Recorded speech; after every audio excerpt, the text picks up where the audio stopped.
ఎక్కడైనా చరిత్రను చెప్పినప్పుడు సంఘటనల సమాహారంతో ప్రామాణికతతో చెప్తారు, కానీ చరిత్రను చెప్పడం దానికంతా అదే సాహిత్య లక్షణం కాదు, అది వైజ్ఞానిక లక్షణం. ఉంటుంది చరిత్రను మానవ ఉద్వేగాలతోని, మానవ అనుభూతులతోని, ఆ సంఘర్షణతో అనుసంధానం చెప్పడానికి సాహిత్య లక్షణం. ఆ పని పరిపూర్తిగా పుస్తకం చేసింది. అందుకే చరిత్ర చెప్పడం వేరు, రాస్తున్నప్పుడు అనేక అంశాలు గుర్తుకొచ్చగలను.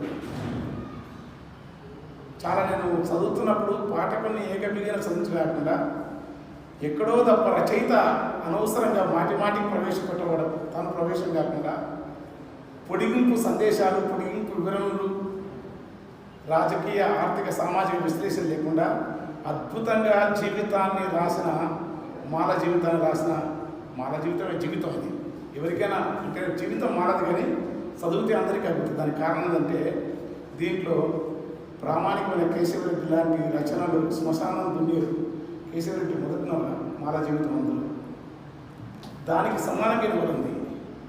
తర్వాత ఏ నెవరైనా ఇప్పుడు వచ్చిన గొప్ప కర్ణాటకలో కన్నడ దేవుడు మాధవని గొప్ప రచయిత నా మిత్రుడు. నేను కన్నడ పోయినప్పుడు అక్కడ ఉంటాను. మీరు అవార్డులు అవన్నీ చాలా మాట్లాడినారు, అవన్నీ అవార్డు విడిచిపెట్టి అవార్డులన్నీ చాలా చిన్న అవార్డులు కూడా వస్తాయి మధ్యలో. ఎందుకు ఇష్టపడుతుంటే ఇంకెవరు మారలేదంటే మనకి వచ్చేటివన్నీ నాకేం కొత్తగా రాదు కనుక ఆడేవాడు. అతనికి అవార్డులు బాగలేదు, విడిచిపెట్టి అవార్డు కూడా టాప్ ఉంది. కర్ణాటకలో దేవుడు మాధవ అద్భుతమైన ఇలాంటి రచనలు వేసినాడు మాల జీవితం. అతను మాల మీకు తెలియాల్సింది. నెల్లూరులో సోలమన్ విజయరాజని ఈ మధ్యకాలంలో తెలుగు సాహిత్యంలో సంచలన టాప్ రచయిత. మామూలుగా కథలు రాసినాడు, 46 కథలు. ఇంకెవడు బహుశా తెలుగు సాహిత్యంలో ఇప్పటివరకు ఇంకా రాయలేడు. అందులో 99% మాల జీవితం. సోలమన్ విజయ్ అని సోలమన్ విజయ్ నేను చదివాను.